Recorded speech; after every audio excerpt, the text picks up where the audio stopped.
Ethan Brooks stood at the edge of Dead Man's Ridge, staring down into a 20-foot drop where firelight flickered against the snow. His 9-year-old son clung to his back, shaking from cold and fear. The wind screamed. The woman below wasn't moving. He had two choices: stay with Caleb and let a stranger die, or climb down and risk leaving his boy alone in the storm. Ethan kissed his son's frozen hands, whispered, "Hold tight to the saddle," and started down the ravine. He didn't know this woman, didn't know her name, but he knew what his wife would have done. Before we continue, let us know where you're watching from in the comments below. We'd love to see how far this story reaches. And if it moves you, please subscribe and stay with us until the very end. This is a story about dignity, sacrifice, and second chances. The blizzard hit Dead Man's Ridge without warning. One moment, the sky was gray and heavy. The next, the world turned white.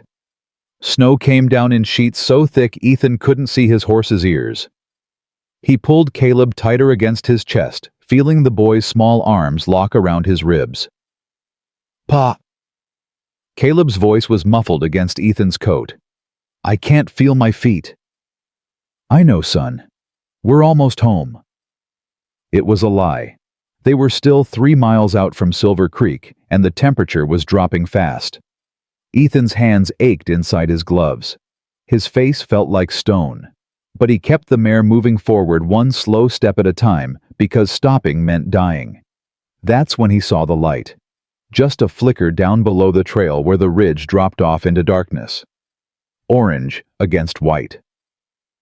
Fire. Ethan reined in the mare, squinting through the snow. No one camped on Dead Man's Ridge. The wind alone could blow a tent clear into Wyoming, which meant someone was in trouble. "Stay here, Caleb." "Pa, no. I mean it." Ethan swung down from the saddle and lifted his son into his place.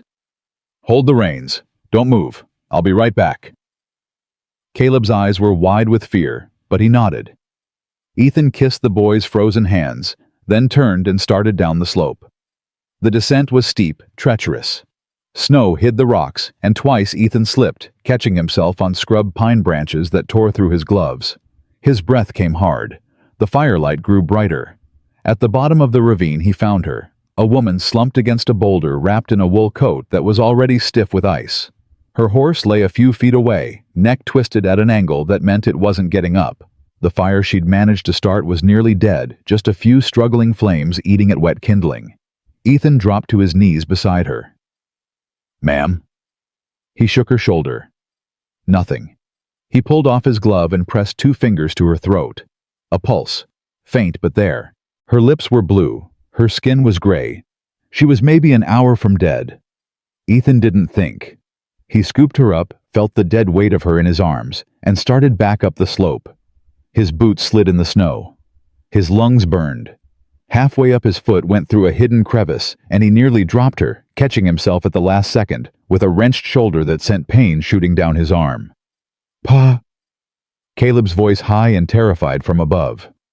"I'm all right." He wasn't, but he kept climbing. When he reached the trail, Caleb was exactly where Ethan had left him, hands white-knuckled on the reins. The boy's eyes went to the woman, then back to his father. "Is she dead?" "Not yet." Ethan laid the woman across the saddle in front of Caleb, then swung up behind them both. He wrapped his arms around his son, and the stranger holding them both in place, and kicked the mare into motion. The ride back to the cabin took 40 minutes. It felt like 40 hours. The woman didn't wake, didn't move. Caleb held her hands in his small ones, trying to warm them, whispering things Ethan couldn't hear over the wind. The boy was crying. Ethan could feel it in the way Caleb's shoulders shook. "It's all right, son." "She's so cold, Pa, like Ma was." Ethan's jaw tightened. "She's not dying. I won't let her." By the time they reached the cabin, Ethan could barely feel his hands. He half fell from the saddle, caught the woman before she slid to the ground, and carried her inside. Caleb ran ahead, throwing open the door. The cabin was cold. The fire had gone out hours ago. Ethan laid the woman on his bed, the only bed, and started barking orders. "Caleb, get every blanket we own. The quilts, too." The boy ran. Ethan knelt beside the woman and started stripping off her wet clothes. Her coat first frozen solid, then her boots. Her feet were the color of ash toes curled inward. Frostbite. Bad. He wrapped them in a dry towel, then pulled a quilt over her legs. Caleb appeared with an armload of blankets, and together they piled them on layer after layer until only her face was visible. Ethan moved to the fireplace, threw in kindling and 2 logs, and struck a match. The flames caught slowly, reluctantly, but they caught. Heat began to fill the room. "Caleb, heat water.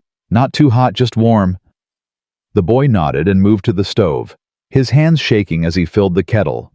Ethan went back to the woman, rubbing her hands between his, trying to force warmth back into her fingers. Her pulse was still there, still faint. "Come on," he muttered.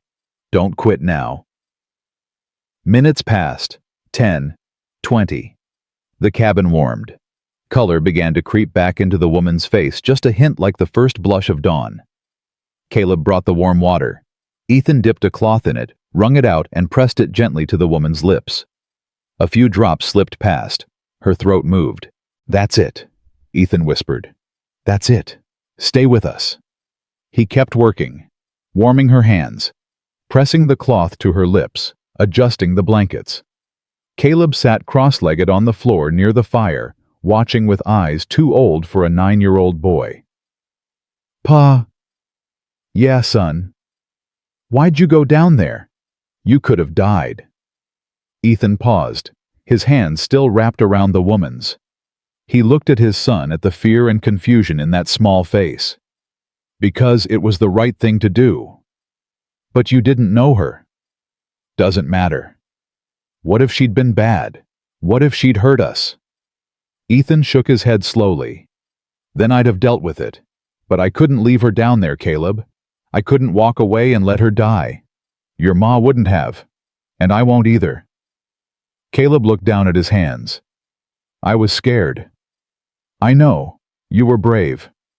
"I wasn't. I wanted to run." Ethan reached out and pulled his son close, holding him with one arm, while his other hand stayed on the woman's wrist, monitoring her pulse. Being brave doesn't mean you're not scared. It means you do what needs doing even when you are. They sat like that for a long time. The fire crackled. The wind howled outside, and slowly, painfully, the woman's breathing deepened. Her eyelids fluttered. Ethan leaned forward. "Ma'am, can you hear me?" Her eyes opened, gray like winter sky, unfocused at first, then sharpening. She stared at the ceiling, at the rough-hewn beams, at the firelight dancing across them. Confusion washed over her face. "Easy," Ethan said. "You're safe." Her gaze snapped to him. For a long moment, she just stared. Then her lips moved. "Where?" "Silver Creek, Montana Territory. You were on Dead Man's Ridge. Storm caught you." She tried to sit up. Ethan put a hand on her shoulder, gentle but firm. "Don't.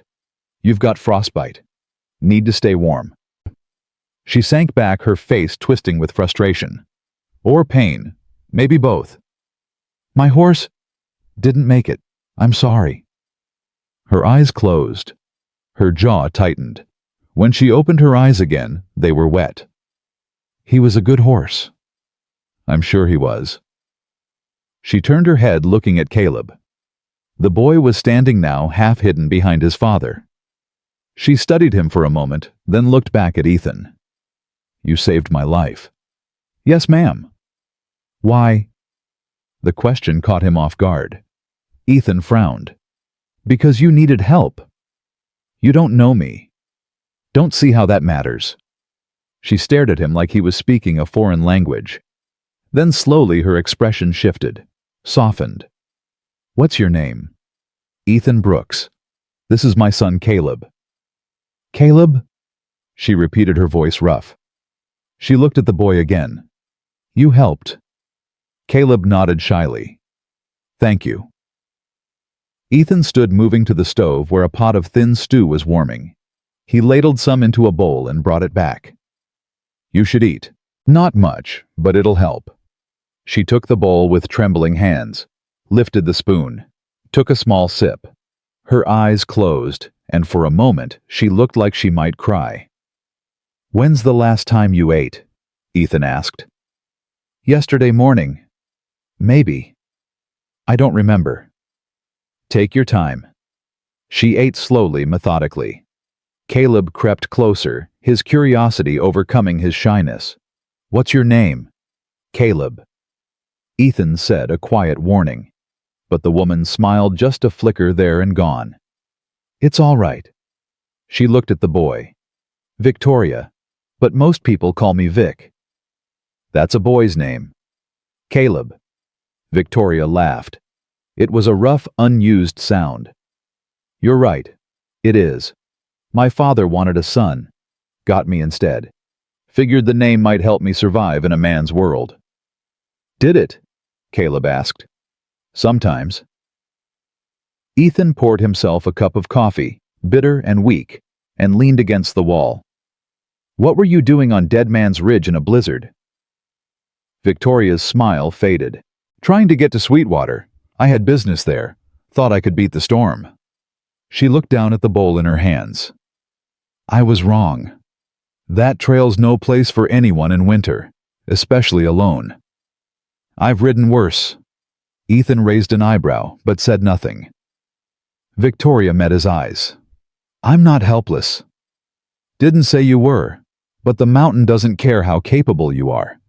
She held his gaze for a long moment, then looked away. "You're right. I was reckless, and it almost killed me." "But it didn't," Caleb said suddenly. "Because Pa saved you." Victoria's expression softened again. "Yes, he did." The fire popped. Outside, the wind was finally dying down.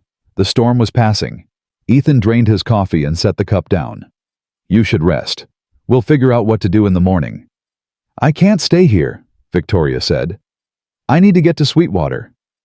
"You're not going anywhere for at least 2 days. Frostbite needs time to heal. Push it, and you'll lose those toes." Her jaw clenched. Ethan could see the frustration building, the need to argue. But then she looked at Caleb, at the boy watching her with wide, worried eyes, and something in her relented. "All right," she said quietly. 2 days." Ethan nodded. "Caleb, get your bedroll. You're sleeping by the fire tonight." "Where are you gonna sleep, Pa?" "The chair's fine." "But—" "No arguments." Caleb sighed, but obeyed, dragging his bedroll over to the hearth. Within minutes, exhaustion overtook him, and he was asleep, curled up with his arms around his knees. Ethan pulled the wooden chair closer to the fire and sat, stretching his legs out in front of him. His shoulders still ached from the climb. His hands were raw, but he was used to pain. "You didn't have to give up your bed," Victoria said from across the room. "Didn't seem right to make a guest sleep on the floor." "I'm not a guest. I'm a burden." Ethan looked at her. "You're a person who needed help, that's all." She was quiet for a long time. Then so softly he almost didn't hear it. "I don't know many men like you." "Maybe you've been around the wrong men." Victoria's eyes glittered in the firelight. "Maybe I have." Silence settled over the cabin. Comfortable. Strange. Ethan leaned his head back against the chair and closed his eyes, listening to the crackle of the fire, the sound of Caleb's breathing, the softer sound of Victoria's. He'd saved a stranger's life tonight, risked his son, risked himself, and he still didn't know who she was or what she'd been running from. But in the morning, he'd find out. In the morning, everything would change. The next day broke cold and clear. Ethan woke before dawn, as he always did. His shoulder was stiff, his back aching from sleeping in the chair, but he moved quietly, careful not to wake Caleb or the woman. He built up the fire, put coffee on to boil, and stepped outside. The world was white, snow everywhere glittering in the early light. The storm had dumped at least 2 feet, maybe more. The trail back to town would be impassable for days, which meant Victoria was stuck here. And so was he. Ethan walked to the small shed behind the cabin, where he kept his tools and his horse. The mare nickered softly when she saw him, and he fed her a handful of oats, checking her over for injuries. She was fine. Tired, but fine. When he came back inside, Victoria was awake. She was sitting up in bed, blankets pulled around her shoulders, staring at the fire. Her hair was loose now, dark and tangled, falling past her shoulders. In the daylight, Ethan could see the lines around her eyes, the set of her jaw. She looked older than he'd first thought. Late 30s, maybe. And hard. Like she'd spent years building walls around herself. "Morning," Ethan said. She turned startled. "I didn't hear you." "I'm quiet." He poured 2 cups of coffee and brought one to her. "How are you feeling?" "Like I got trampled by a horse." She took the cup, wrapping both hands around it. "But alive, thanks to you." Ethan shrugged. "You hungry?" "Starving." He made breakfast cornmeal mush with a little molasses, the last of their bacon. It wasn't much, but it was hot. Caleb woke while Ethan was cooking, rubbing his eyes and stumbling over to sit by Victoria. "You still here?" the boy asked. Victoria smiled. "Looks like it." "Good." Caleb leaned against her side, unself-conscious in the way only children can be. "I was worried you'd leave before we woke up." "I'm not going anywhere for a while." They ate together, the 3 of them, in a silence that felt almost normal. Ethan watched Victoria eat, noting the way she closed her eyes with each bite, savoring it, like she hadn't had a decent meal in days. "When did you leave Sweetwater?" he asked. 4 days ago. I was in Helena. Had business there." "What kind of business?" Victoria hesitated. "Cattle business." Ethan waited. When she didn't elaborate, he didn't push. After breakfast, he checked her feet. The frostbite wasn't as bad as he'd feared, red and swollen, but no blackening. She'd keep her toes. He wrapped them in clean cloth and told her to stay off them. "For how long?" she asked. "Week maybe. Longer if you don't listen." Her frustration was palpable. "I can't stay here for a week." "Why not?" "Because—" She stopped, looked away. "I just can't." Ethan sat back on his heels. "You running from something?" "No." "Then what's the rush?" Victoria's jaw worked. Finally she said, "I have people depending on me. I can't just disappear." "They'll manage." "You don't understand." "Then help me understand." She looked at him, really looked at him, like she was trying to decide if he was trustworthy. Whatever she saw made her sigh. "I own a cattle company," she said. "The Lancaster Company. Maybe you've heard of it." Ethan had. Everyone in Montana Territory had. Lancaster Cattle was the biggest operation west of the Rockies, 20,000 head, maybe more. He'd just never connected the name with a person. "You're Victoria Lancaster," he said slowly. "Yes." Caleb's eyes went wide. "You're rich." Victoria's smile was bitter. "I'm successful. There's a difference." Ethan stood crossing to the window. Outside, the snow sparkled like broken glass. He thought about the woman in his bed, the one he'd pulled from a ravine, the one who owned half the territory. And he thought about the bowl she'd eaten from, the thin stew, the mended blankets. "You didn't tell me," he said. "Would it have mattered?" Ethan turned. "No." "Then why does it matter now?" He didn't have an answer for that. Victoria pushed the blankets aside and tried to stand. Her legs buckled immediately, and Ethan caught her before she fell, his hands on her arms. "Easy," he said. "I'm fine." "You're not." He guided her back to the bed, his touch firm but careful. "You need to rest." "I need to get back to my ranch. In a week." "I don't have a week." Her voice cracked. Ethan saw it then, the fear beneath the frustration.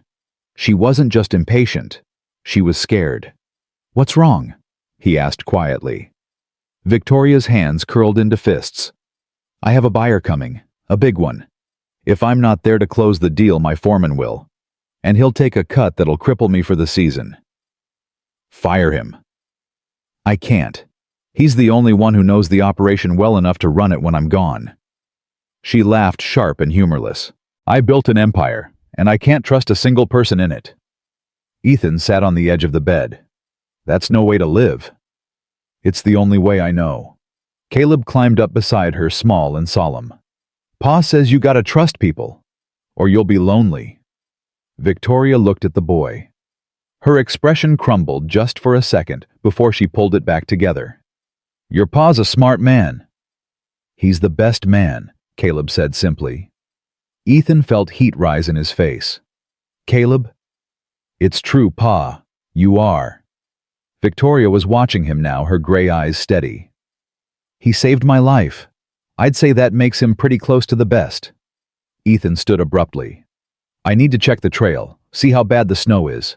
He left before either of them could say anything else. Outside, the cold bit at his face. Ethan walked to the edge of the property, staring out at the white expanse.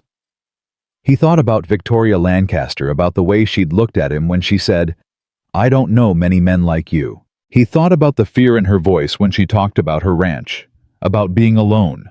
And he thought about Caleb, small and trusting, leaning against a woman who owned more land than Ethan would see in 10 lifetimes. You gotta trust people, or you'll be lonely. His son's words, his wife's philosophy. Ethan closed his eyes, took a breath, and made a decision he didn't fully understand yet. When he came back inside, Victoria was asleep again.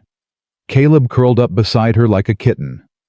Ethan stood in the doorway watching them, and he wondered what the hell he'd just gotten himself into. 3 days passed before the trail cleared enough for travel. 3 days of watching Victoria Lancaster try to hide how much pain she was in. 3 days of Caleb following her around the cabin like a shadow, asking questions she answered with surprising patience. 3 days of Ethan learning that wealth didn't make a person less human. On the morning of the 4th day, Victoria stood without wincing. I need to go, she said. Ethan was at the table mending a bridle. He didn't look up. Your feet ready?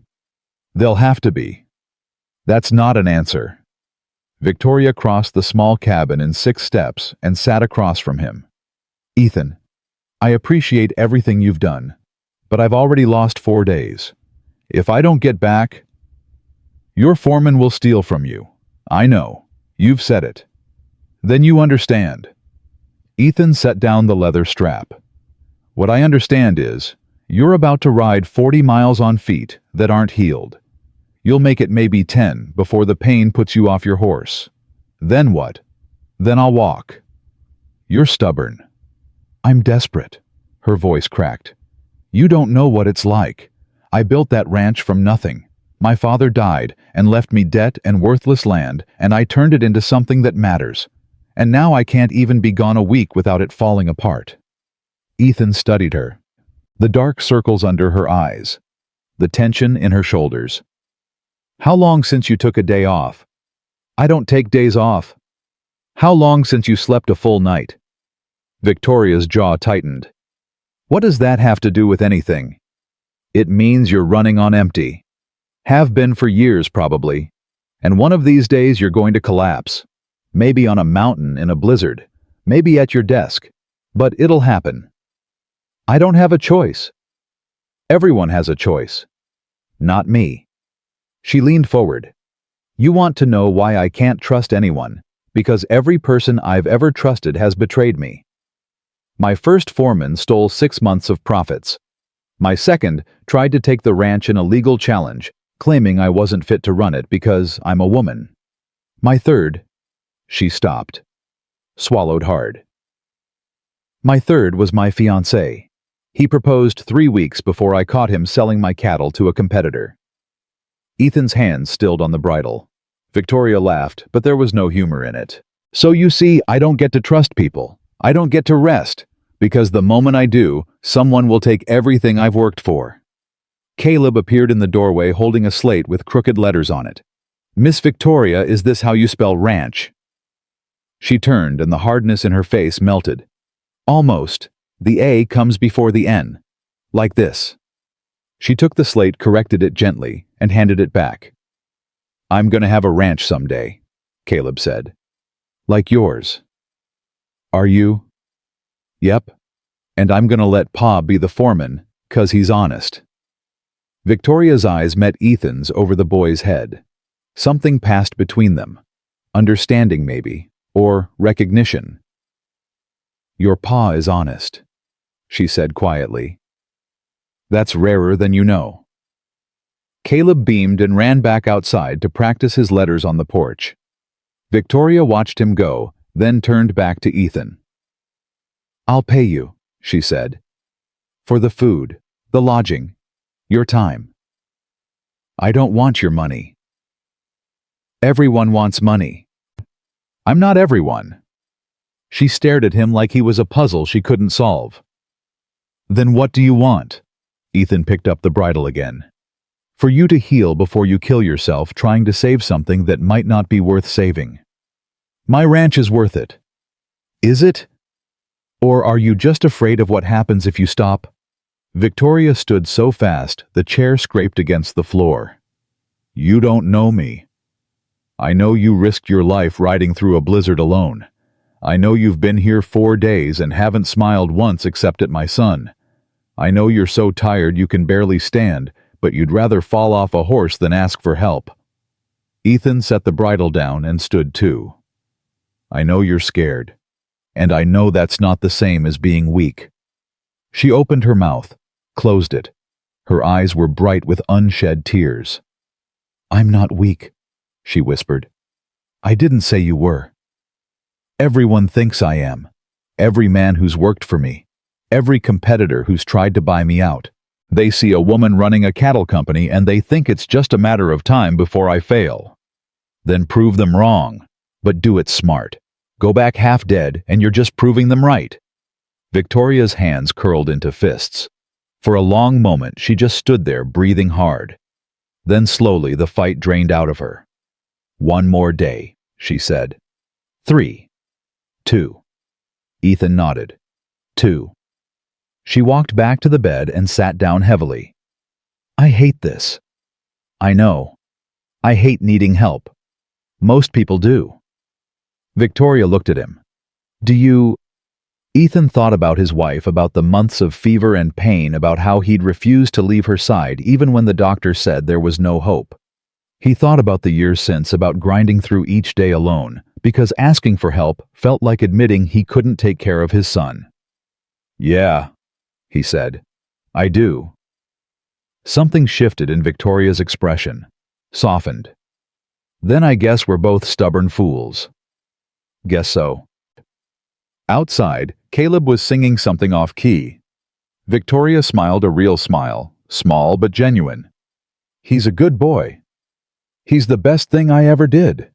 His mother died when he was 2. Fever. Doctor couldn't do anything. Ethan's voice was flat, factual. Been just the 2 of us since. I'm sorry. So am I. They sat in silence. The fire crackled. Snow slid off the roof with a soft thump. Can I ask you something? Victoria said. Ethan nodded. Why did you come down that ridge? You had Caleb with you. It was dangerous. You could have ridden past. Ethan was quiet for a long time. When he finally spoke, his voice was low. My wife used to say that the measure of a man isn't what he does when people are watching. It's what he does when no one will ever know. I came down that ridge because she would have. And because I want Caleb to grow up knowing that's what you do. You help. Even when it's hard. Even when it costs you. Victoria's eyes were wet now. I wish I'd known people like you growing up. You know me now. For 2 more days. Maybe longer. She frowned. What do you mean? Ethan stood crossing to the window. Outside, Caleb was building something in the snow, a fort maybe, or a corral for imaginary horses. You said you need someone you can trust. Someone who won't steal from you. I said I don't have anyone like that. You do now. Victoria went very still. What are you saying? Ethan turned. I'm saying I'll work for you. As your foreman. For 6 months. Trial period. If I'm not good at it, you let me go with no hard feelings. If I am, we talk about making it permanent. You what? She stood limping slightly. Ethan, you don't know anything about running a cattle operation. I know horses. I know how to fix things. And I know how to manage people without making them hate me. He paused. And you know, I won't steal from you. You have a life here. A home. You can't just... This isn't a home. It's a cabin that leaks when it rains. Caleb deserves better. A real school. A real future. Ethan's voice was steady. I'm not asking for charity. I'm offering to work. Hard. For fair pay. That's all. Victoria shook her head slowly. Why would you do this? Because you need help. And I need work that means something. You're serious. I don't joke. She laughed, a shocked, breathless sound. This is insane. Probably. You'd be leaving everything you know. I'd be giving my son a chance at something better. Victoria pressed her hands to her face. When she lowered them, her expression was unreadable. What if you hate it? What if I'm impossible to work for? Then I leave. No harm done. What if you're terrible at it? Then you fire me. That's how jobs work. She stared at him. You really mean this? I really do. Victoria walked to the window, standing beside him. Together, they watched Caleb pack snow into walls, his small hands red with cold, but his face bright with concentration. I can't pay you much, she said finally. Not at first. The margins are tight and I've got debts. I don't need much. $100 a month, plus housing, and schooling for Caleb. Ethan's breath caught. $100 was more than he'd made in the last 3 months combined. That's more than fair. It's what I pay my foreman. I'm not doing you a favor, Ethan. I'm hiring you because I think you can do the job. If you can't, I'll let you go. That clear, crystal. Victoria held out her hand. 6 months, trial period. Ethan took it. Her grip was firm, her palm calloused. 6 months. They shook. And in that moment, both of their lives changed direction. Caleb came running in, cheeks flushed, eyes bright. Pa, I built a whole ranch out there. Come see. In a minute, son. What's wrong? The boy looked between them. Did something happen? Ethan knelt down, bringing himself to Caleb's level. How would you feel about moving? Caleb's eyes went wide. Moving where? To Miss Victoria's ranch. I'm going to work for her. You'd go to a real school. We'd have a real house. Forever. For a while. Maybe forever. We'll see. Caleb looked at Victoria. You want us to come? She nodded. I do. Why? Because your father is a good man, and I need good men working for me. Caleb thought about this. Then with the simple logic of childhood, he said, Okay, can I bring my rocks? Victoria smiled. You can bring whatever you want. The boy whooped and ran back outside, already planning what to pack. Ethan stood slowly, his knees aching. He takes after you, Victoria said. How's that? He trusts people. Ethan looked at her. You should try it sometime. I'm trying right now. 2 days later, they left at dawn. Ethan had packed everything they owned into 2 saddlebags, clothes, tools, Caleb's collection of rocks and bird feathers, a daguerreotype of his wife that he wrapped carefully in cloth. The cabin stood empty behind them door, left unlocked in case some other traveler needed shelter. Victoria rode her own horse now, a roan mare Ethan had borrowed from a neighbor in exchange for 2 weeks of metalwork. She sat straight in the saddle, despite the pain in her feet, her face set with determination. Caleb rode behind Ethan, chattering about what the ranch would be like, whether there would be other children, whether he could learn to rope cattle. Ethan let him talk, offering occasional hums of acknowledgement, his mind on the woman riding ahead of them. She hadn't said much since they'd left, just led the way down the trail, her shoulders tense, her gaze fixed forward.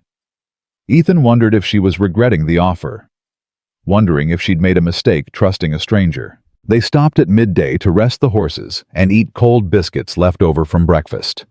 Caleb wandered off to explore a frozen creek, and Ethan found himself standing beside Victoria. "You all right?" he asked. "My feet hurt." "I mean about this. About us coming." Victoria was quiet for a long moment. Then she said, "I'm terrified." "Of what?" "That you'll be like the others.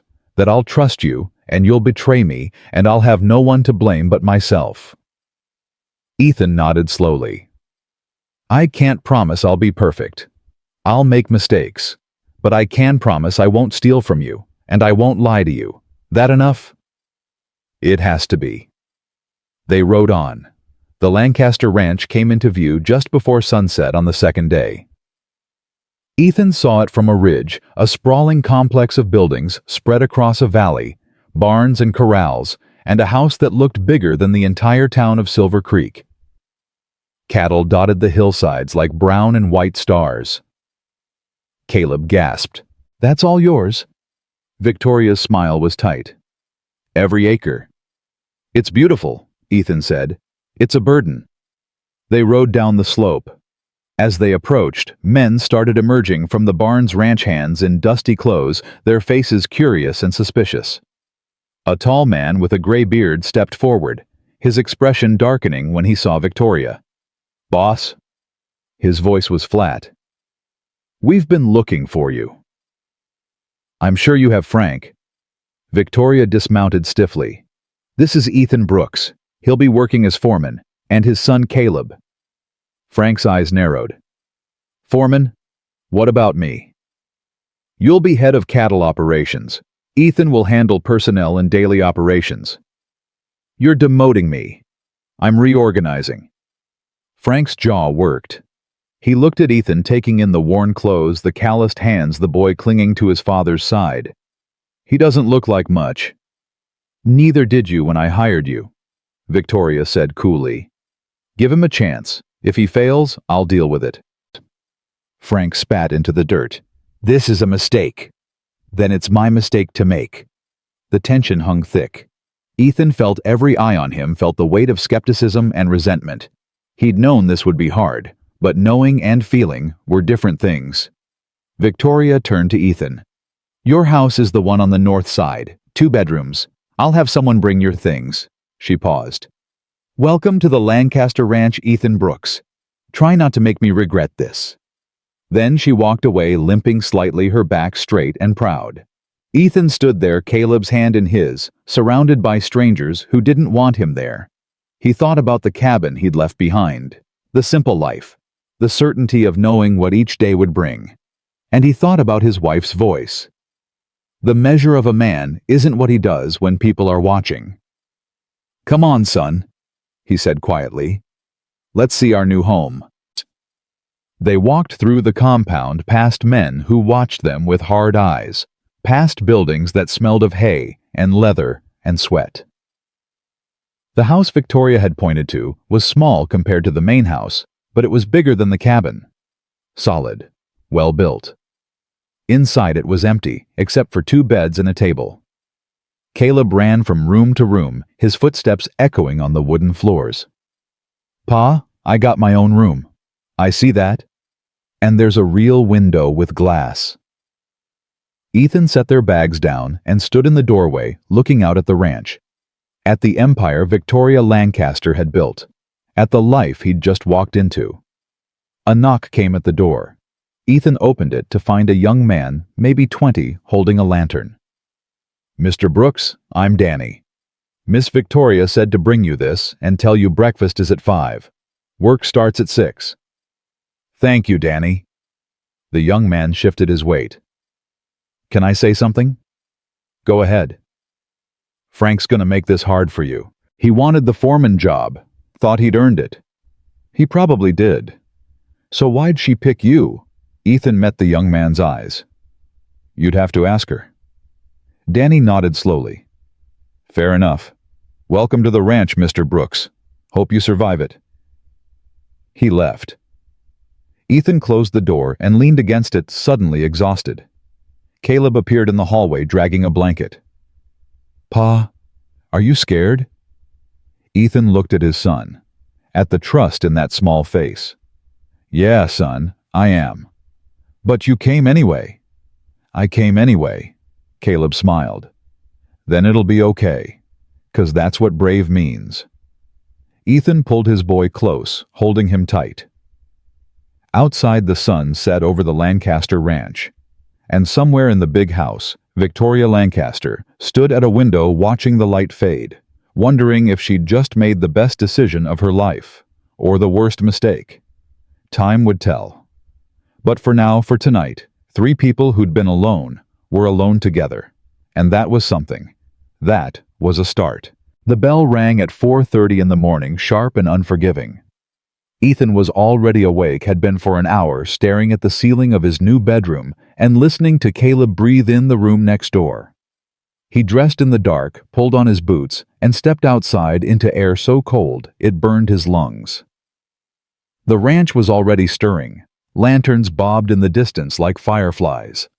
Men's voices carried across the compound low and rough. Ethan walked toward the main barn, his hands shoved deep in his pockets, his breath clouding white in front of his face. Frank was waiting for him. The older man stood in the barn doorway, arms crossed, his face hard in the lamplight.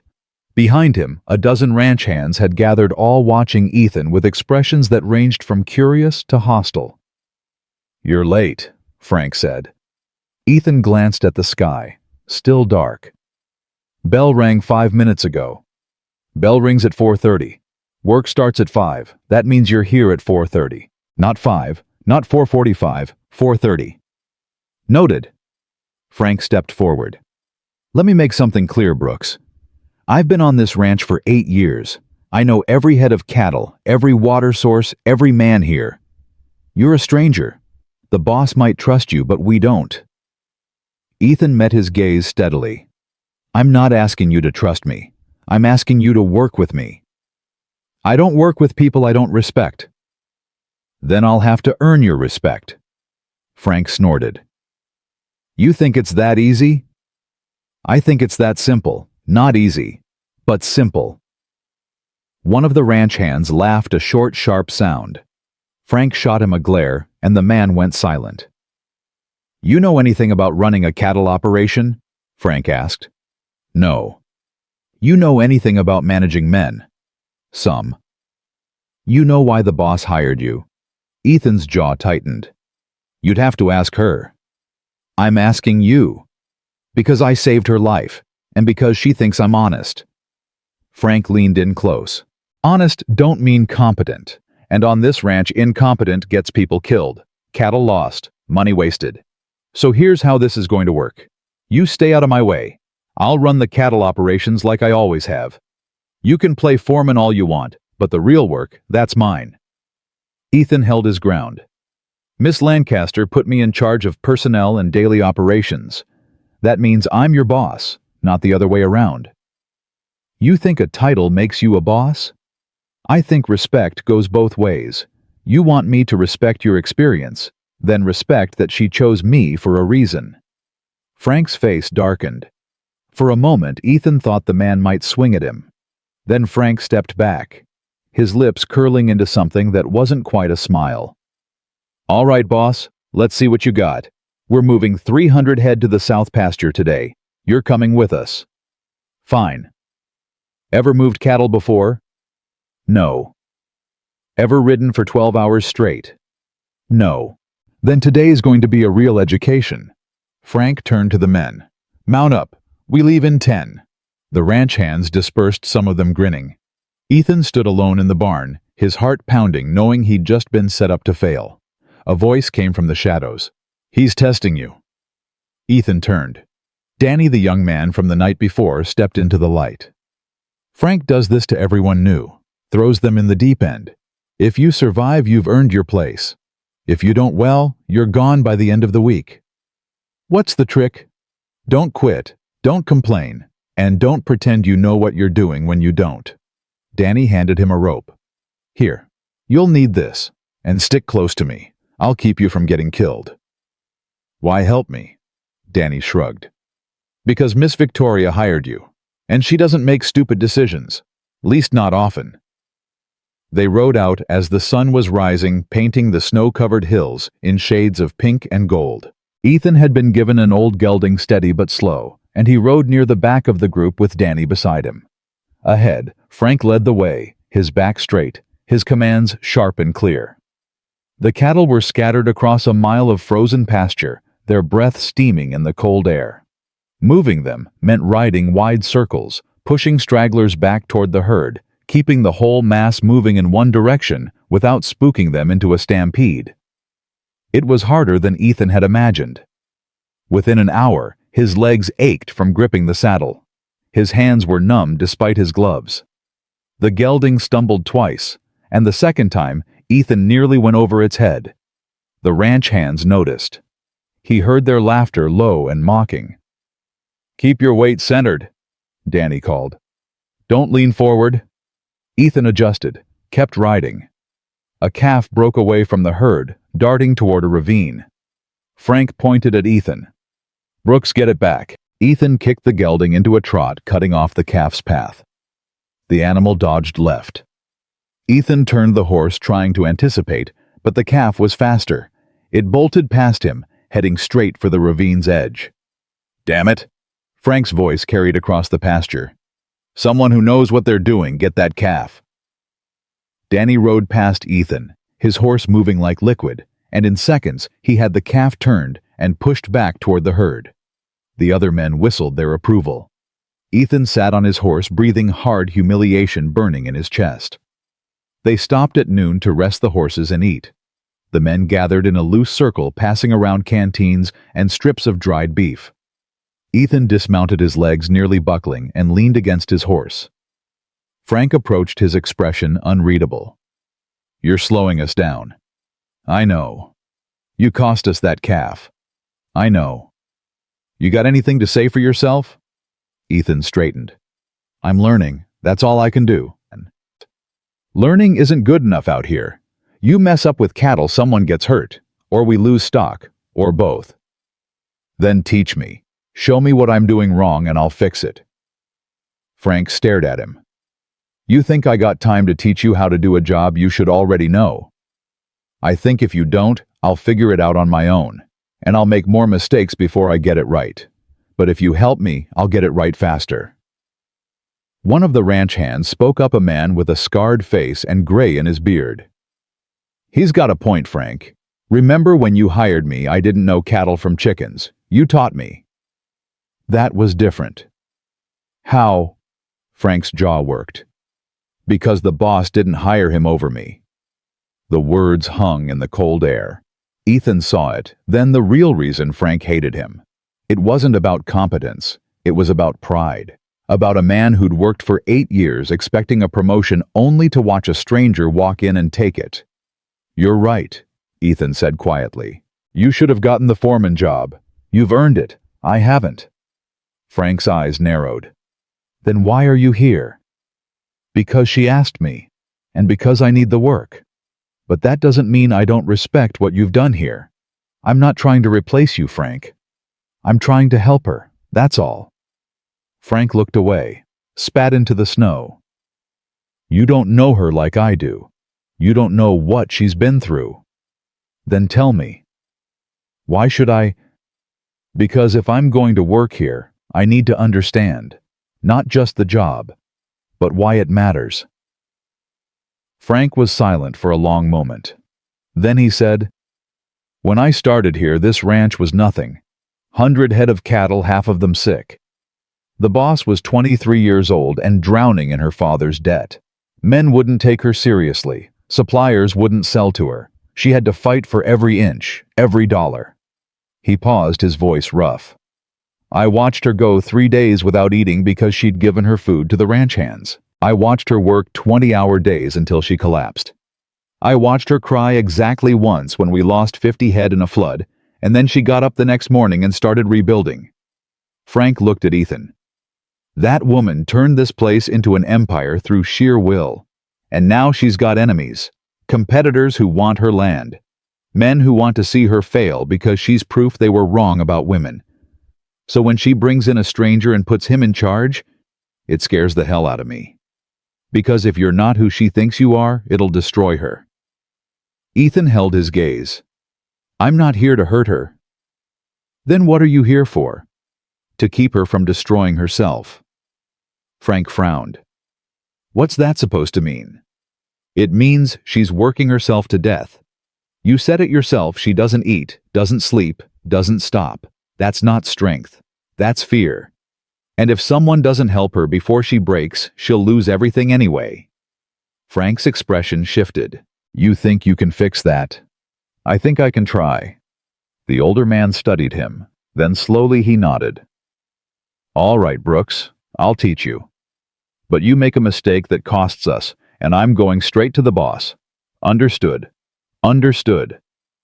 And you call me Frank, not Mr. Harper, just Frank. All right, Frank. They remounted. For the rest of the day, Frank rode beside Ethan, pointing out how to read the cattle's movements, how to position the horse when to push and when to hold back. Ethan listened, asked questions, made mistakes, corrected them. By sunset, when they finally pushed the last of the herd into the south pasture, he was exhausted and sore and filthy. But he'd done it. Frank clapped him on the shoulder as they rode back. Not bad for a first day. You didn't quit.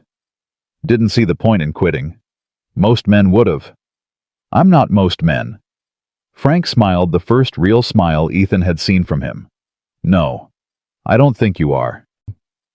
They returned to the ranch after dark. Ethan unsaddled his horse, rubbed it down, and stumbled back to his house.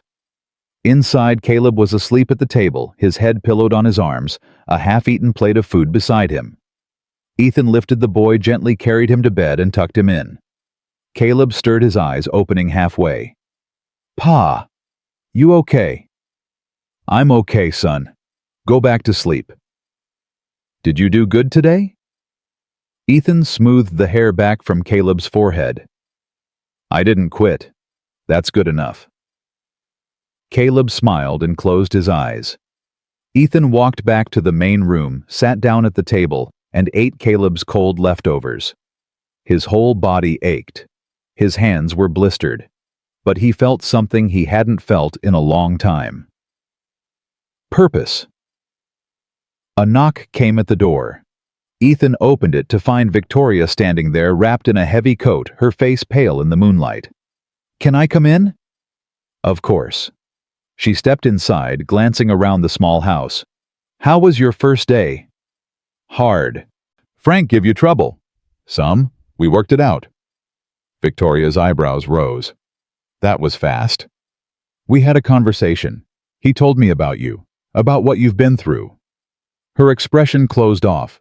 He had no right. He did. If I'm going to work for you, I need to understand. Ethan gestured to the table. Sit, please. She hesitated, then sat. Ethan poured her a cup of coffee from the pot on the stove and set it in front of her. Frank thinks I'm here to hurt you, Ethan said. Are you? No. Then why are you here? Ethan sat across from her. Because when I found you on that ridge, you weren't just freezing to death. You were running yourself to death. And no one around you was stopping it. Maybe because they didn't see it. Or maybe because it benefited them. Victoria's hands tightened around the cup. You don't know what you're talking about. Don't I? When's the last time you took a full day off? I can't afford. When's the last time you ate 3 meals in one day? Her jaw set. That's none of your business. You made it my business when you hired me. You put me in charge of daily operations. That includes making sure the boss doesn't collapse from exhaustion. I'm fine. You're not, and everyone knows it. They're just too scared to say anything because you'll fire them for caring. Victoria stood abruptly. I came here to check on you, not to be lectured. Then why did you really come? She turned. Her eyes were bright. Because I wanted to make sure you weren't regretting it. Coming here, working for me. I'm not. You should be. You saw how Frank was, how the men look at you. They don't want you here, and I can't protect you from that. I'm not asking you to. Then what are you asking? Ethan stood. For you to let me do my job, which means making decisions you won't like, pushing back when you're wrong, and telling you the truth even when it hurts. Victoria laughed bitterly. You think I need that? I think you're surrounded by people who tell you what you want to hear, and it's killing you. You've known me less than a week. I know enough. She stared at him. You're either very brave or very stupid. Maybe both. For a long moment they just looked at each other. Then Victoria's shoulders sagged. I'm tired, Ethan. I'm so tired I can barely think straight, but I can't stop, because the moment I do everything falls apart. Then let me carry some of it. That's why I'm here. I don't know how to do that. Learn, the same way I'm learning how to move cattle. Victoria's lips twitched, almost a smile. Frank said you nearly lost a calf today. I did, but I got better. You're going to make mistakes here too, probably big ones. I know, but I'll learn from them, and I won't quit. She studied him. Why not? Why not just quit and go back to your cabin? It would be easier. Because my son deserves better than easy. He deserves a future. And because you saved my life too, Miss Lancaster. You just don't know it yet. Victoria's eyes widened slightly. How did I save your life? By giving me something to believe in again. Her breath hitched. She looked away, blinking rapidly. Don't say things like that. Why not? Because I'll start to believe them, and then when you leave, it'll hurt. I'm not leaving. Everyone leaves. Not me. Victoria turned back to him. Her face was raw, vulnerable in a way he hadn't seen before. Promise me something. What? If you're going to betray me, do it now. Don't wait until I've trusted you. Don't wait until it'll destroy me. Ethan crossed the room and took her hands in his. They were cold, trembling slightly. I won't betray you, Victoria. I give you my word, for whatever that's worth. It's worth everything. They stood there, hands clasped, the space between them charged with something neither of them could name. Then Victoria pulled away, wrapped her coat tighter, and headed for the door. Get some rest, Ethan. Tomorrow's going to be harder. I know. She paused in the doorway. Thank you for not quitting today. Thank you for giving me a reason not to. She left. Ethan stood in the empty room, his heart pounding, knowing that something had shifted tonight. Something neither of them could take back. The next morning, Ethan woke to find a note slipped under his door. Victoria's handwriting neat and precise. Meeting at 8, main house. Be prepared to discuss personnel changes. He arrived at 7:50, knocked on the heavy oak door, and was let in by a housekeeper who looked him up and down with obvious disapproval. She led him through a hallway lined with paintings and into a study that smelled of leather and wood smoke. Victoria sat behind a massive desk, papers spread in front of her. Frank stood beside her, his arms crossed. Two other men Ethan didn't recognize sat in chairs by the window. Ethan, good. We're all here. Victoria gestured to an empty chair. Sit. He sat. These are Thomas Reed and James Bishop. They represent the Stockmen's Association. They've come with a proposal. Thomas Reed, a thin man with spectacles, leaned forward. Mr. Brooks, we've heard Miss Lancaster has appointed you as foreman. Is that correct? It is. And what are your qualifications? I'm honest. I work hard. And I don't steal. James Bishop snorted. That's not a qualification. That's the bare minimum. Then I guess I'm starting at the bare minimum. Reed's eyes narrowed. The Stockmen's Association has concerns about the Lancaster Ranch's management, specifically about decisions being made without proper oversight. Victoria's voice was ice.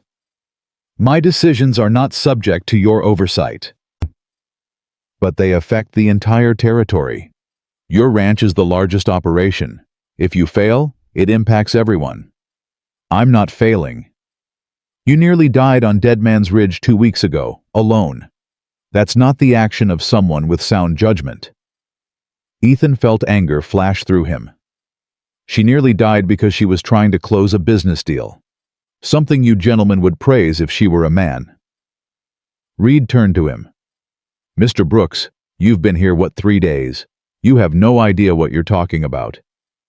I know she's built this ranch from nothing. I know she's worked harder than anyone in this room. And I know you're here because you want to see her fail, so you can swoop in and buy her land for pennies on the dollar. Bishop's face reddened. That's a serious accusation. Is it wrong? Victoria held up a hand. Gentlemen, let me make this very clear. My ranch is not for sale. Not now, not ever. And my management decisions are mine to make. If you have concerns, you can voice them. But you have no authority here. Reed stood. Miss Lancaster, we're not your enemies. We're trying to help. Then help by leaving me alone. We can't do that. Not when your decisions affect our livelihoods. Ethan stood too. Then make your own decisions. Run your own ranches. But stop trying to control hers. Bishop pointed at Ethan. You're out of line. Maybe, but I'm also right. Victoria's voice cut through the tension. This meeting is over. Thomas James, thank you for your concern. But as I said, I'm handling my affairs. Reed's jaw tightened. You're making a mistake, Victoria. And when it costs, you don't come looking for our help. I won't need it. The two men left their footsteps heavy on the wooden floor. The door slammed behind them. Frank let out a low whistle. Well, that went well. Victoria sank into her chair, pressing her fingers to her temples. They're going to make trouble. Let them, Ethan said. You don't understand. They have influence. They can make it harder to sell cattle, harder to get supplies. Then we'll work harder. Find new buyers, new suppliers. It's not that simple. It is if you stop being afraid of them. Victoria's head snapped up. I'm not afraid. You are. You're afraid they'll succeed in destroying you. So you're exhausted trying to stay 3 steps ahead. But you can't live like that forever, Victoria. Eventually fear wins. Frank cleared his throat. He's got a point, boss. She looked between them. You're both insane. Probably, Ethan said. But you're insane, and we're not going anywhere. Victoria's eyes softened. You really mean that? I really do. She stood, walked to the window and looked out at the ranch. My father used to say that the hardest part about building something isn't the work. It's trusting other people to help you hold it up. Your father was right. She turned. So how do I do it? How do I let go? One decision at a time. Start small. Let Frank handle the cattle without checking on him every day. Let me handle the personnel. Trust that will come to you if something's wrong. And if you make mistakes, then we fix them. Together. Victoria was quiet for a long time. Then she nodded. All right. One decision at a time. She looked at Frank. You've got full authority over cattle operations. I won't second-guess you. Frank's eyebrows rose. You mean that? I mean it. He smiled. About damn time. Victoria turned to Ethan. And you've got personnel. Hiring, firing, scheduling. All of it. What about you? I'll focus on contracts, sales, the business side. The part I'm actually good at. Ethan nodded. Deal. They shook hands, all 3 of them standing in the study as morning light poured through the windows. And for the first time since Ethan had arrived, Victoria looked like she might actually believe this could work. Like she might actually believe she wasn't alone anymore. That night, Ethan sat on his porch with Caleb watching the stars come out. The boy was quiet, his head resting against his father's shoulder. Pa. Yeah, son. Do you like it here? Ethan thought about the hard days, the hostile men, the weight of responsibility pressing down on his shoulders. He thought about Victoria's fear and Frank's grudging respect, and the way this place felt like it might become something more than just a job. Yeah, he said. I think I do. Me too. Miss Victoria's nice.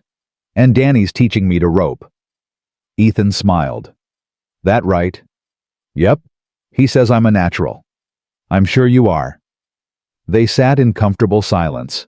Above them the stars burned cold and bright. And somewhere in the big house, Victoria Lancaster stood at her own window, looking out at the same sky, feeling something she hadn't felt in 15 years. Hope. 6 weeks into the job, everything fell apart. It started with a letter delivered at dawn by a rider whose horse was lathered with sweat. Ethan was in the barn checking on a mare with colic when Danny came running. Boss needs you. Now, main house. Ethan dropped the lead rope and ran. He found Victoria in her study, the letter crumpled in her fist, her face white as chalk. What happened? She didn't look at him, just handed him the letter. Ethan smoothed it out and read. It was from the bank. Due to concerns about the ranch's management and mounting debts, they were calling in the loan. Full payment required within 30 days, or the property would be seized. That's not legal, Ethan said. They can't just demand payment like this. They can if they have cause. And apparently Thomas Reed convinced them I'm a risk. Victoria's voice was hollow. I owe $42,000. I don't have it. Not in cash. What about selling cattle? At this time of year, I'd get half what they're worth, and it still wouldn't be enough. Ethan set the letter down. There has to be another way. There isn't. I've spent 6 weeks trying to find one. This is it. I lose everything. No. Victoria laughed bitterly. No. You think you can just say no and make this go away? I think giving up isn't an option. I'm not giving up. I'm facing reality. Something you clearly don't understand. The words hit like a slap. Ethan felt heat rise in his face. You think I don't understand reality? I watched my wife die because I couldn't afford a real doctor. I've gone days without eating so my son could have food. Don't tell me I don't understand reality. Victoria's anger crumbled. I'm sorry. I didn't mean... I know what you meant. You're scared. But fear doesn't solve this. Action does. What action? There's no money, Ethan. No miracle coming to save me. Then we make our own miracle. She stared at him. How? Ethan paced the room, his mind racing. You said selling cattle now gets you half price. What if we wait? Drive them to market in spring when prices are up. That's 3 months away. The bank wants payment in 30 days. Then we negotiate. Buy more time. They won't give it to me. They might give it to me. Victoria frowned. What are you talking about? The bank sees you as a risk because you're a woman. They don't take you seriously. But if I go to them as your foreman and present a solid business plan showing how we'll pay them back, they'll laugh you out of the building. Maybe, but maybe they won't. You said it yourself, I'm honest. That counts for something. Victoria shook her head. This is insane. So was hiring me. But you did it anyway. She was quiet for a long moment. Then she said, even if you convince them to wait, we still need the money. $42,000. How do we get that? We work. We cut costs. We find buyers willing to pay premium prices. And we don't stop until we've earned every penny. That's a fantasy. It's a plan, which is more than we had 5 minutes ago. Victoria looked at him with something between hope and desperation. Why are you doing this? Because you gave me a chance when no one else would, and because I don't believe in letting good people lose everything they've worked for. She stood, walked to him, and placed her hand on his arm. If this doesn't work, it'll work. You don't know that. I know I'm going to try. That's all I can promise. Victoria's eyes filled with tears. She blinked them back hard.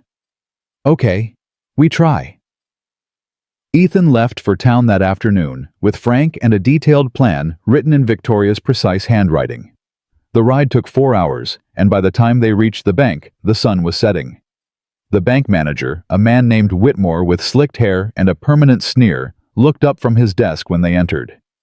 "We're closed. We need to talk about the Lancaster Ranch loan," Ethan said.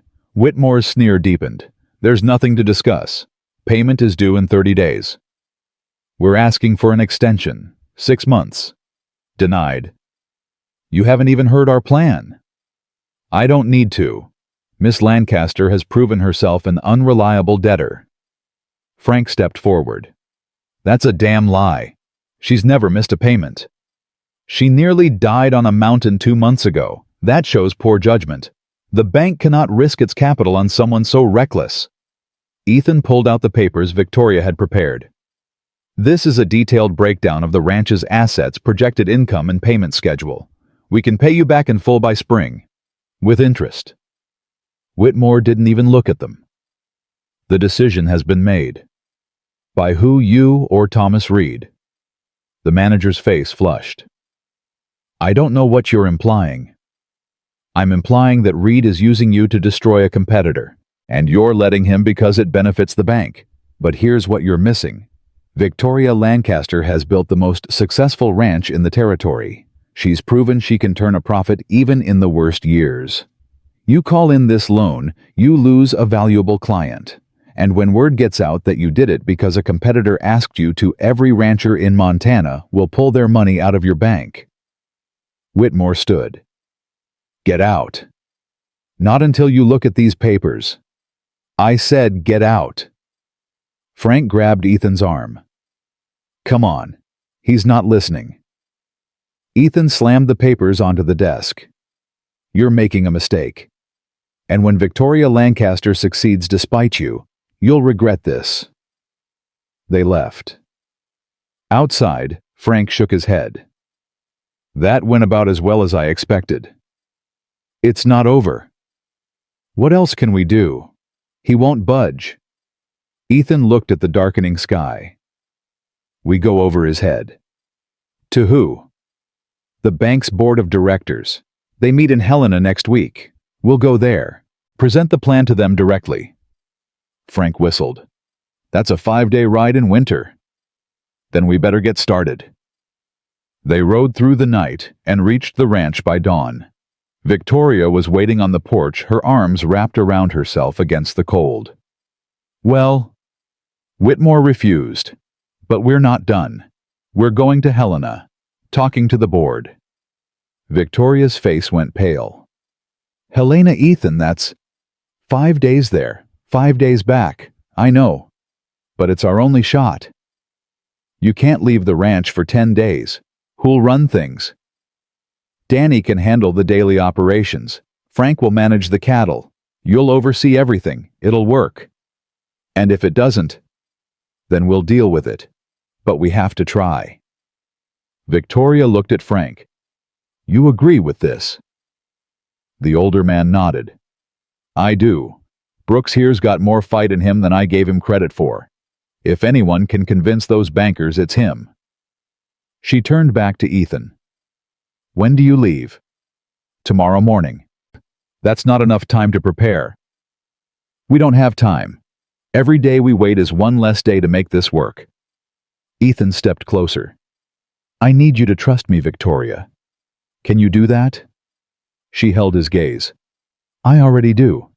That's what scares me. I won't let you down." "You better not, because if you don't come back, I'm coming after you myself." Ethan smiled. "Deal." He spent the rest of the day preparing. Victoria helped him refine the business plan, adding details about contracts and buyers. Frank gathered supplies for the journey, and Caleb, when he found out his father was leaving, cried. "I don't want you to go, Pa." Ethan knelt beside his son. "I know, but I have to. Miss Victoria needs help." "What if something happens to you?" "Nothing's going to happen to me." "That's what Ma said." The words hit Ethan like a punch. He pulled Caleb close, holding him tight. "I'm coming back, son. I promise. You can't promise that. I can, and I am. I'm coming back. And when I do, everything's going to be okay. Caleb pulled away, his face wet with tears. You swear? I swear on your mother's memory. The boy nodded slowly. Okay. But you better keep your promise. I will. That night, Ethan couldn't sleep. He lay in bed staring at the ceiling, thinking about everything that could go wrong. The weather, the journey, the bankers who might refuse to listen, the possibility that even if they gave an extension, it still wouldn't be enough. A knock came at his door near midnight. Ethan pulled on his pants and opened it to find Victoria standing there in a heavy coat, her hair loose around her shoulders. Can't sleep either? She asked. No. Can I come in? He stepped aside. She entered her presence, filling the small room. They stood in the darkness, neither speaking. I'm scared, Victoria said finally. I know. Not just about the bank. About you. About what happens if you don't come back. Ethan frowned. I'm coming back. You don't know that. The roads are dangerous. Anything could happen. She turned to face him. And if it does, I'll never forgive myself. Because this is my mess, my debt, my failure. You shouldn't have to risk yourself to fix it. It's not just your mess anymore. It's ours. Mine, Frank's, Danny's, every person who works here. We're all in this together. That's not fair to you. Life's not fair. But we deal with what we're given. Victoria's voice broke. I don't want to lose you. The words hung between them, raw and honest. Ethan stepped closer, close enough to see the tears on her face in the moonlight streaming through the window. You're not going to lose me. You can't know that. I do know. Because I'm not going anywhere, Victoria. Not now, not ever. She looked up at him. Why do you care so much? Ethan's throat tightened. Because you're the first person in 3 years who's made me feel like I matter. Like I'm more than just a man trying to survive. You see something in me I thought died with my wife, and I can't walk away from that. Victoria's breath hitched. Ethan. Let me finish. I know this is complicated. I know you're my boss and I work for you and there are lines we shouldn't cross, but I need you to know that I'm not doing this because I have to. I'm doing it because I want to, because you matter to me. More than I probably should admit. She reached up and touched his face. Her hand was warm against his skin. You matter to me too. They stood like that, the space between them charged with everything they couldn't say. Then Victoria pulled away, wrapping her arms around herself. You should get some rest.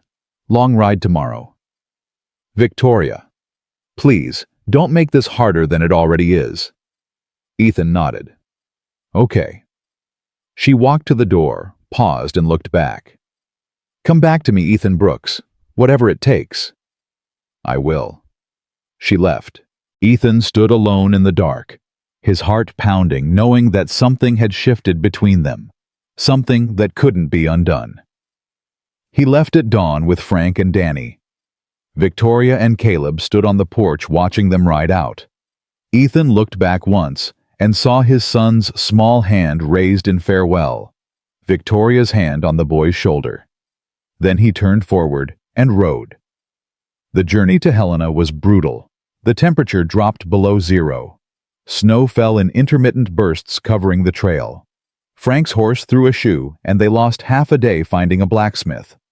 Danny caught a cold that left him coughing so hard he could barely stay in the saddle. But they kept moving. On the 4th night, camped in a stand of trees with a fire barely large enough to keep them from freezing. Frank spoke. You love her. Ethan looked up. What? The boss. You love her. That's not. Don't lie to me, Brooks. I've seen how you look at her, how she looks at you. Ethan was quiet. Then he said, It doesn't matter. The hell it doesn't. She's my boss. There are rules. Rules. Frank laughed. There are no rules out here, just people trying to survive. And sometimes survival means admitting you care about someone. It's not that simple. It is if you let it be. Frank poked the fire with a stick. She's been alone for 15 years, closed herself off because everyone she trusted betrayed her. Then you show up and suddenly she's letting people in again, trusting again. That's not just about the job, Brooks. That's about you. Even if you're right, what difference does it make? I'm still her foreman. She's still my boss. Then change that. When this is over, when we've saved the ranch, tell her. Give her the choice. And if she says no, then at least you tried. That's more than most people can say. Danny coughed a harsh, wet sound. He's right, Ethan. Life's too short not to say how you feel. Ethan stared into the fire. He thought about Victoria standing in his doorway, her voice breaking when she said she didn't want to lose him. He thought about the way she'd touched his face, the warmth of her hand, the vulnerability in her eyes. "All right," he said quietly. "When this is over, I'll tell her." Frank grinned. "Good man." They reached Helena on the 6th day. The city was bigger than Ethan had expected, full of noise and people and buildings that stretched 3 stories high. They found a boarding house, cleaned themselves up as best they could, and went to find the bank's headquarters. The building was intimidating, stone and glass with brass fixtures that gleamed in the winter sun. Inside, a secretary looked them over with barely concealed disdain. "The board doesn't take unscheduled meetings." Ethan set the papers on her desk. "We're here on behalf of the Lancaster Cattle Company. We need 10 minutes. "I'm afraid that's impossible." "Then make it possible. Or we'll sit here until they agree to see us." The secretary's eyes narrowed. "I'll call security." "Do it. But you should know that when word gets out the bank refused to hear from one of its largest clients, every newspaper in the territory will want to know why." She hesitated. Then, with a huff of annoyance, she disappeared into a back room. 10 minutes later, they were sitting in a conference room facing 5 men in expensive suits. The chairman, a white-haired man named Grayson, looked at them with polite disinterest. "You have 5 minutes." Ethan stood. The Lancaster Ranch is one of the most successful operations in Montana Territory. In the past 8 years, it's never missed a payment. It employs 50 men year-round and produces 20% of the region's beef. Calling in the loan now doesn't just hurt Miss Lancaster, it hurts the entire economy. One of the board members leaned forward. "Our manager in your region has expressed concerns about Miss Lancaster's judgment. Your manager is being manipulated by a competitor who wants her land. He's not acting in the bank's interest. He's acting in Thomas Reed's." Grayson's eyes sharpened. "That's a serious accusation." Frank spoke up. "It's the truth. Reed's been trying to buy the Lancaster Ranch for years. The boss won't sell, so he's using your bank to force her out." "Do you have proof?" "Not on paper, but ask around. Everyone knows what Reed's doing." Another board member spoke. "Even if that's true, the fact remains that Miss Lancaster owes $42,000. How do you propose she pay it?" Ethan pulled out Victoria's business plan and walked them through it. Projected income from spring sales, contracts already in place, cost-cutting measures, a detailed payment schedule showing how they'd pay back every penny with interest by the end of the year. The room was silent when he finished. Grayson looked at the other board members. They exchanged glances, whispered conversations. Finally, he turned back to Ethan. "We'll give you 3 months. If you make the first payment on time and in full, we'll extend the loan for another year at a reduced interest rate. If you miss the payment, we seize the property immediately. No second chances."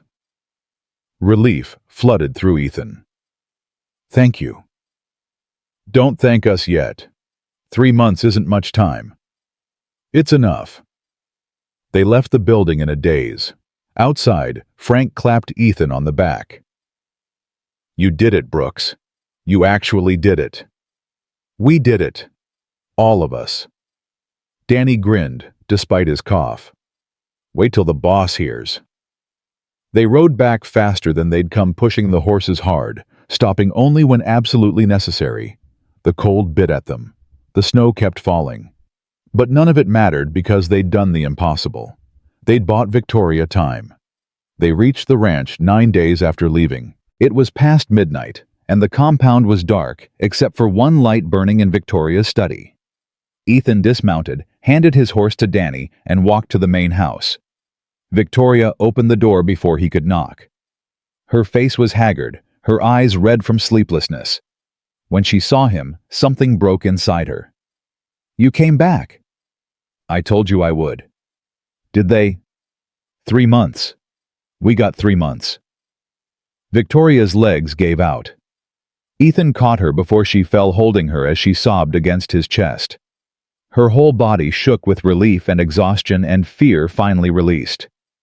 "It's okay," he murmured. "We're going to make it. I thought I'd lost everything. I know. But you didn't. We're still here, still fighting." She pulled back, looking up at him with tears streaming down her face. "I don't know how to thank you." "You don't have to." "Yes, I do. You saved my ranch, my life, everything." Ethan wiped the tears from her cheeks with his thumbs. "You saved me first. Remember?" Victoria laughed through her tears. "We're even then. Not even close." They stood there holding each other, the weight of everything that had happened pressing down on them.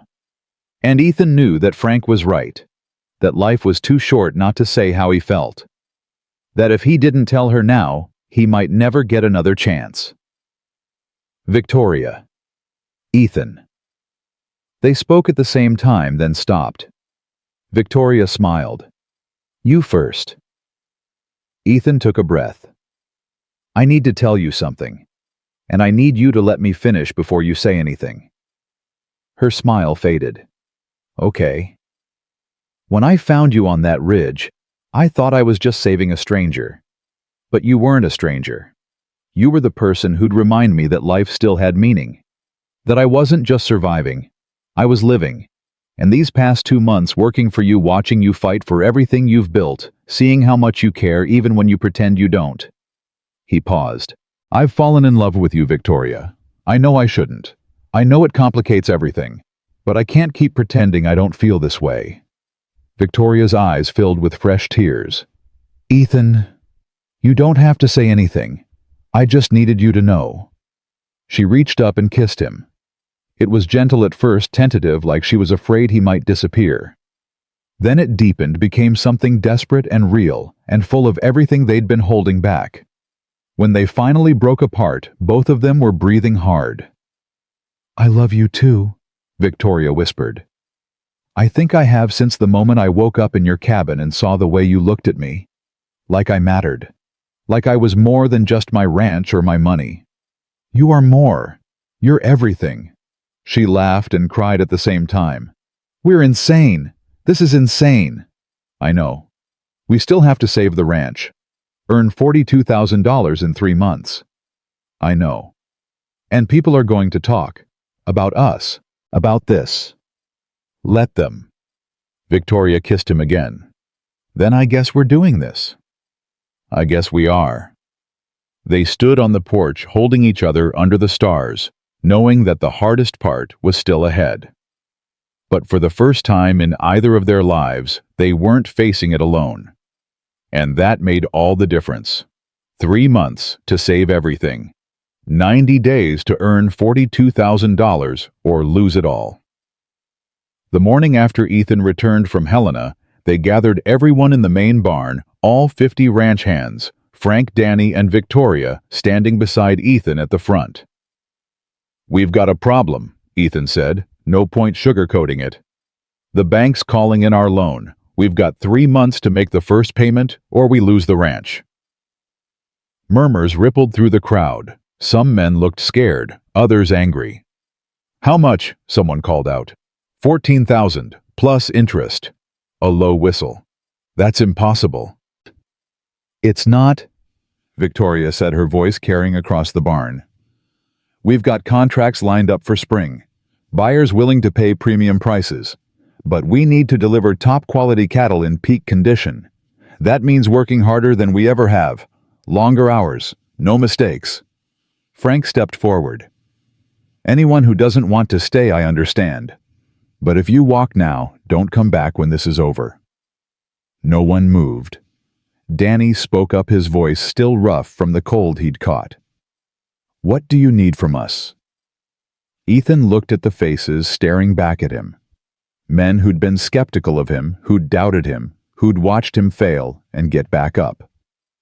"Everything you've got. I won't lie, this is going to be brutal. But if we pull this off, the Lancaster Ranch will be stronger than ever, and you'll all share in that success." "How?" another man asked. Victoria answered, "Bonuses. When we make the payment, every man here gets a share of the profits." That got their attention. "We're asking you to fight for this ranch," Ethan said. "And in return, we're making you partners in its success. That fair?" Slowly, heads nodded. Then Frank raised his hand. "I'm in." Danny raised his too. "Me too." One by one, every man in that barn raised their hand. Ethan felt something tight in his chest loosen. "All right then. Let's get to work." The next 12 weeks were the hardest of Ethan's life. They worked from before dawn until after dark, 7 days a week. Every cow was inspected, treated, fed the best grain they could afford. Fences were repaired, water sources cleared. The entire operation ran like a machine, and Ethan was at the center of it, making sure every piece moved in sync. Victoria threw herself into securing contracts. She rode to neighboring territories, negotiated with buyers, called in every favor she'd ever earned. She came back exhausted, but with signed agreements that made Ethan's chest swell with pride. "Got Morrison's Packing Company to agree to $28 a head," she announced one evening, dropping into a chair in Ethan's house. "That's $3 above market rate." "How'd you manage that?" "Promised them exclusivity for 2 years and guaranteed delivery by March 15th. Ethan winced. "That's tight." "It's doable, if the weather holds." "And if it doesn't?" Victoria met his eyes. "Then we're finished." He crossed to her, knelt beside her chair, and took her hands. They were rough now, calloused from work she'd once delegated. "We're going to make it." "You don't know that." "I believe it. That's close enough." She leaned forward and kissed him. It was brief, tired, but real. "What did I do to deserve you? Pulled me out of a life I was just surviving. Gave me something to live for." "I didn't do that. You did that yourself." "We did it together." Caleb appeared in the doorway, rubbing his eyes. "Miss Victoria, you staying for supper?" She smiled. "If your father's cooking, I better. Otherwise, you'll starve." "Hey," Ethan protested, "my stew's not that bad." "It's terrible," Caleb said matter-of-factly. "But we love you anyway." Victoria laughed, and the sound filled the small house with warmth. For a moment, they felt like a family, like something permanent and real. But there was still work to do. 6 weeks in, disaster struck. A late winter storm rolled through, dumping 2 feet of snow overnight and dropping temperatures so low that water troughs froze solid. Ethan woke to find 3 calves dead from exposure and half the herd scattered across the valley. "We need to move them to lower ground," Frank said, his breath clouding in the frigid air. "Now, or we'll lose more." "How long will it take?" 2 days, maybe 3 if the weather gets worse." "Do it. Take whoever you need." Frank nodded and started barking orders. Within an hour, 20 men were mounted and riding out into the blizzard. Ethan stayed behind, managing the ranch with the remaining crew. He barely slept, checking on livestock every few hours, making sure the fires in the barns stayed lit, that the men who couldn't ride out had enough work to keep them occupied. Victoria worked beside him, refusing to rest despite the dark circles under her eyes. "I can't just sit inside while everyone else is freezing." "You're going to make yourself sick." "Then I'll be sick, but I won't be useless." On the second day, one of the riders came back with news that a section of fence had collapsed and cattle were drifting toward Reed territory. If they crossed the boundary, Reed could legally claim them. "How many?" Ethan asked. "Maybe 50 head. Hard to say in the storm." Ethan made a decision. Get fresh horses. We're going after them. Ethan, that's suicide, Victoria said. The storm's getting worse. And if we don't go, we lose 50 head. We can't afford that. We can't afford to lose you either. He cupped her face. I'll be careful. Promise me. I promise. He rode out with Danny and 4 other men. The wind screamed the snow so thick they could barely see 10 feet ahead. They found the collapsed fence and the tracks of the scattered herd, then followed them east toward Reed's land. It took 6 hours to round up the cattle and push them back. By the time they returned to the ranch, Ethan couldn't feel his hands or feet. Danny had to help him off his horse. Victoria was waiting. When she saw him, she didn't say a word. Just pulled him inside her house, not his but hers, and made him sit by the fire while she pulled off his frozen gloves and rubbed warmth back into his hands. You could have died out there, she said quietly. But I didn't. That's not the point. Then what is? She looked up at him, tears in her eyes. The point is, I can't lose you. I can't do this without you. You're the strongest person I know. You could do this with your eyes closed. Not anymore. Not since you. She pressed her forehead to his. You've ruined me, Ethan Brooks. Made me need someone. And I hate you for it. No, you don't. No, I don't. They stayed like that until Ethan could feel his fingers again. Then Victoria made him eat, put him to bed in her guest room, and stood in the doorway, watching him until he fell asleep. When he woke the next morning, she was gone. But there was a note on the bedside table in her handwriting. Don't ever scare me like that again. I need you too much. The final month was a race against time. The cattle were ready, the contracts were signed. But moving 1,700 head to the railhead in Billings required perfect timing and flawless execution. They left on March 1st with every available man. Ethan rode point with Frank while Victoria stayed behind to manage a second drive that would leave a week later. The separation hurt more than Ethan expected. I'll see you in Billings, he said, holding her close. You better. I didn't come this far to fail now. We're not going to fail. Promise me. I promise. The drive took 10 days. They pushed through mud and melting snow across swollen rivers and rocky terrain. 2 men were injured, one thrown from his horse, another kicked by a steer. They lost 6 head to predators and exhaustion. But the rest made it. When they reached the railhead, Morrison's men were waiting. They inspected the cattle, checked the paperwork, and handed Ethan a bank draft for $47,600. Ethan stared at the paper. This is more than we agreed. Morrison's foreman grinned. Boss said the quality was better than expected. Gave you a bonus. Frank clapped Ethan on the shoulder. We did it, Brooks. We actually did it. They had. Against every odd, against every person who'd said it was impossible, they'd done it. Victoria arrived 4 days later with the second drive. When she saw Ethan waiting at the railhead, she ran to him. He caught her, lifted her off her feet, and spun her around while she laughed and cried at the same time. Did we make it? We made it, with $5,000 to spare. She kissed him right there in front of everyone, the ranch hands, the buyers, strangers passing by. And Ethan kissed her back, not caring who saw or what they thought. When they finally broke apart, Victoria was grinning. Take me to the bank. I want to see Whitmore's face when we make this payment. They rode to the bank together.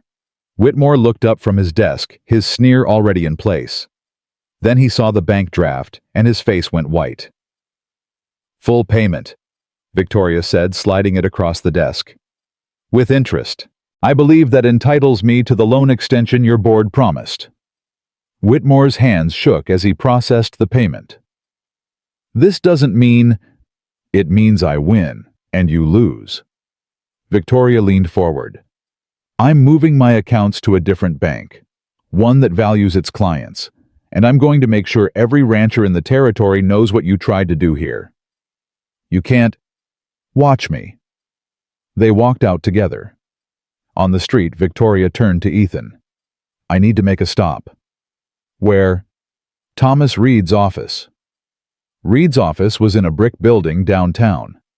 When they entered, the man himself stood up from behind a mahogany desk, his expression carefully neutral. Victoria, what brings you here? I wanted you to know I made the payment. The ranch is safe. Reed's jaw tightened. Congratulations. I also wanted to tell you that you failed. You tried to destroy me, and you failed. And now everyone knows what kind of man you are. I don't know what you're talking about. Yes, you do. You manipulated Whitmore, tried to use the bank to force me out. But it didn't work, and it never will. Because I'm stronger than you thought, and I'm not alone anymore. She took Ethan's hand. Reed's eyes flicked to their joined hands, then back to Victoria's face. You're making a mistake, Victoria. Mixing business with personal feelings. No. The mistake was thinking I had to do everything alone. That needing help made me weak. She smiled. Turns out the opposite is true. I'm stronger with him than I ever was alone. Reed's face darkened. This isn't over. Yes, it is. You lost. Accept it. They left. Outside, Victoria stopped and took a deep breath. That felt good. I bet. What now? Ethan thought about it. Now we go home. Build the life we fought for. Just like that. Just like that. They rode back to the ranch together, arriving just as the sun was setting. The compound was quiet, most of the men still in Billings celebrating. But Caleb was there waiting on the porch of their house with a book in his lap. When he saw them, he jumped up. Pa, Miss Victoria, did we win? We won, son. Caleb whooped and ran to them. Ethan scooped him up, holding him close. Victoria stood beside them, her hand on Ethan's arm, and for the first time in years, maybe in her whole life, she felt complete. That night, after Caleb was asleep, Victoria and Ethan sat on the porch watching the stars. What are we? Victoria asked. I mean officially. Ethan was quiet for a moment. Then he said, I love you. That's official enough for me. I love you too. But people are going to talk. About you being my foreman. About us. Let them. It might hurt business. Or it might show them that you're human. That the great Victoria Lancaster isn't untouchable. That she's just a woman who fell in love with a man who saw her when no one else did. Victoria's eyes filled with tears. You really see me, don't you? Every part of you. The strong parts, the scared parts, all of it. What if I mess this up? I don't know how to be with someone, how to let them in. Then we'll figure it out together, make mistakes, fix them, keep trying. Just like that. Just like that. She leaned into him, and he wrapped his arm around her shoulders.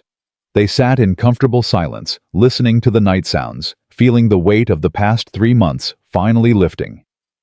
Ethan? Yeah. Thank you, for everything. You don't have to thank me. I do. You saved my ranch, my life, me. You saved me first. Remember. Victoria smiled. Then we're even. Not even close. 6 months later, they stood in the small church in Silver Creek, hands clasped, promising forever in front of God and everyone they loved. Frank stood as Ethan's best man, his eyes suspiciously wet. Caleb held the rings, his face serious with the responsibility. And Danny sat in the front row grinning like a fool. When the preacher said, "You may kiss your bride," Ethan cupped Victoria's face and kissed her like she was air and he'd been drowning. The small crowd erupted in applause. After the ceremony, they held a celebration at the ranch. Every ranch hand attended along with half the territory. There was music and dancing and food that lasted until dawn. And through it all, Victoria and Ethan never let go of each other's hands. Late in the evening, Victoria pulled him aside. I have something for you. You already gave me a wedding gift, a very expensive one. She'd bought him a new saddle custom-made with his initials carved into the leather. This is different. She handed him a folded document. Ethan opened it. It was a deed to the Lancaster Ranch, with both their names on it. Victoria, I can't. You can. You earned it. You saved this ranch as much as I did. Maybe more. And I don't want to own it alone anymore. I want us to own it, together. Partners. Partners? Ethan repeated, his voice rough with emotion. Partners, in everything. He kissed her again, and she melted into him, and for a moment the rest of the world disappeared. When they finally broke apart, Caleb was standing nearby, looking up at them with wide eyes. Does this mean Miss Victoria's my ma now? Victoria knelt down, bringing herself to the boy's level. Only if you want me to be. Caleb thought about it with the seriousness only children possess. Then he nodded. Okay, but you gotta read me stories, and teach me to rope better, and not get mad when I track mud inside. Victoria laughed. Deal.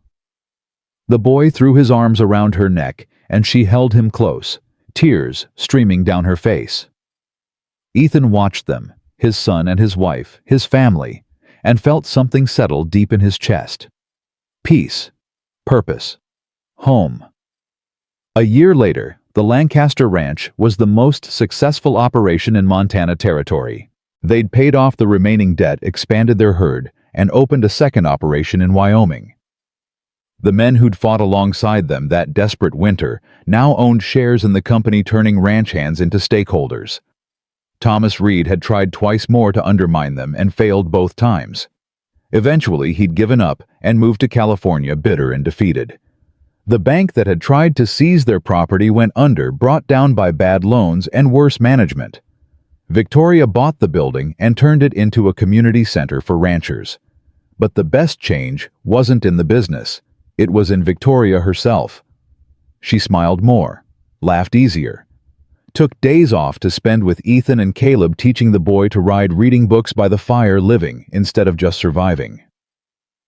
One evening, 2 years after that desperate winter, they stood on the ridge overlooking the ranch. The sun was setting, painting the valley in gold and purple. Do you ever think about that night, Victoria asked, when you found me on Dead Man's Ridge, every day? What do you think? Ethan pulled her close. I think I found more than a woman freezing in the snow.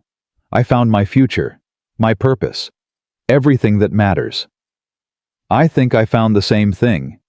A man who saw past everything I'd built and saw me. Just me.